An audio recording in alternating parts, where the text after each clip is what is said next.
Hello children, today we are going to start chapter number 9 and 10 of class 8, subject English 1, the great stone face 1 and 2. First comprehensive check on page number 125. True and false. First one is false, second is true, third is true, fourth is false, fifth is true and sixth is true.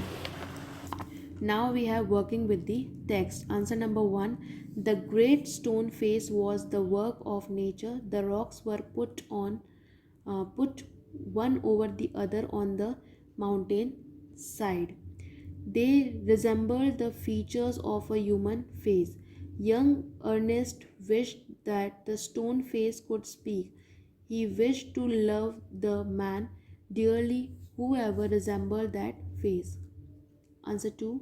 The story attributed to the stone face was that someday a child with the likeness of that face would be born. He would become the greatest and noblest person of his age. Answer number 3. A young man named Gathergold had left the valley many years ago, but by the time he grew old, he had grown rich. When he returned to his native valley, a rumor spread that he resembled the stone face. People thought that the prophecy had come true. Now, answer number 4. First, no, Ernest did not see any likeness of the stone face in Gathergold. Second, he confided in the great stone face. After Gathergold's death, as his wealth and gold had already disappeared, it was generally agreed that Gathergold had no resemble with the great stone face. Question number 5. Answer. First, General Blood and Thunder had risen to high position from a soldier. When he returned to the valley, his childhood friend said that the general had always looked like the stone face. Second, Ernest could not find any likeness between the general and the stone face. Now, working with language. First one, loftiness. Second, ability. Third, happiness. Fourth, nearness. Fifth, nobility. Sixth, enormity. Seventh, pleasantness. Eighth, density. Ninth, greatness. Tenth, stability. Question 2. First one, eagerly. Second, kindly. Third, peasantly. Fourth, perfectly. Fifth, nearly. Third, answer number 1. Shall phone get, will be, are. Rains, shall not go. See, will not recognize. Fifth, shall write, are. Speaking and writing. Answer number 1. She had heard that story from her own mother that someday a child would be born resembling the stone face. In manhood, he would become the greatest and the noblest person of his time. Answer number 2. I drove to my native village in a horse-drawn carriage.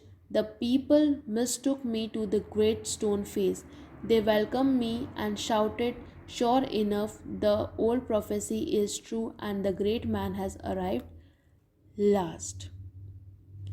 Now, we are going to do the next chapter, that is the 10th one. So, just take out the chapter number 10. Okay.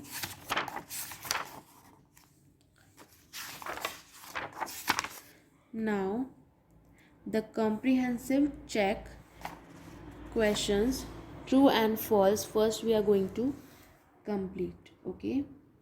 So, the first one is true. Second is also true. Third is false. Fourth is true. Fifth is false and sixth is true.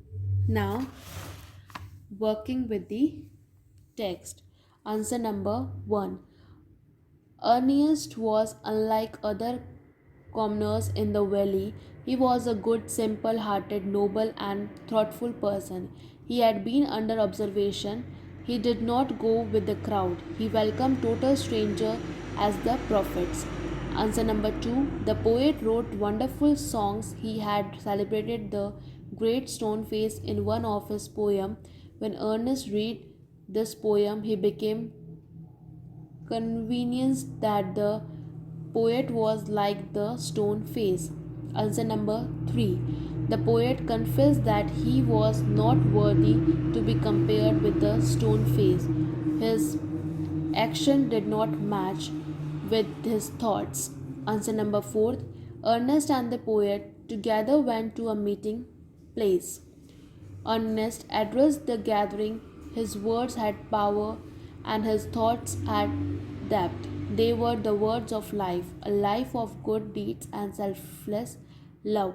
The poet was convinced that Ernest was much nobler than him. Ernest's face had such a grand expression that he declared that Ernest bore the likeness of the great stone face. Question number 5. First one is poet, second Ernest, third poet, fourth poet, fifth Ernest, sixth poet, seventh Ernest, eighth poet, ninth Ernest, tenth Ernest. Now question 6. First answer is Ernest was accepted by common consist exactly like the great stone face. Second, no, Ernest still was not convinced that the old prophecy had come true. He hoped that someday a man wiser and nobler than him would come and would look truly similar to the great stone face. Working with language, the answers are first C, second A, third B, fourth B, fifth A, sixth B, seventh B, eighth A, ninth B, and 10th C. Okay. Now, question number 2. The answers are first A1, I am working. B, I am going, won't hurt. C, D, will snow. E is coming. Now, question number 3, and the answers are I am going to listen, will land, is going to rain, will have, I am going to make, will go, I am going to get it, will get. Second one, let pair children. So this is the activity we are not going to do. And answer number 3, speaking and writing. Okay. I like so far away from the valley, but I had heard about Ernest's character and wisdom. One summer day I called on him. I found him reading a book. We sat down together and talked. I found Ernest wise, gentle, and kind. Ernest greeted me warmly and called me a gifted guest. Then I introduced myself as one who wrote the poem Ernest was reading. Ernest compared my face with the stone face. He had hoped to see the fulfillment of the prophecy, but he was disappointed. I told him I was not worthy of that likeness. I said that my thoughts and actions had no harmony. I went with my host to a meeting place. I heard his address and found depth in his thoughts. In the golden light of the setting sun, Ernest appeared to me exactly like the great stone face. The gathering also agreed with me. Answer number 4. First one, George Abraham, a resident of Noida near Delhi, is visually impaired. Second, it proves confidence and competitive spirit and infuses discipline among the participants. Third, the brain behind the World Cup cricket, he has helped the disabled to dream. It was a chance visit to the blind school in Delhi that changed his life. Last, he believed that sport is a powerful tool for rehabilitation of the disabled. Now, second one, the answer is George Abraham, a resident of Noida near Delhi, is visually impaired. The brain behind the World Cup cricket,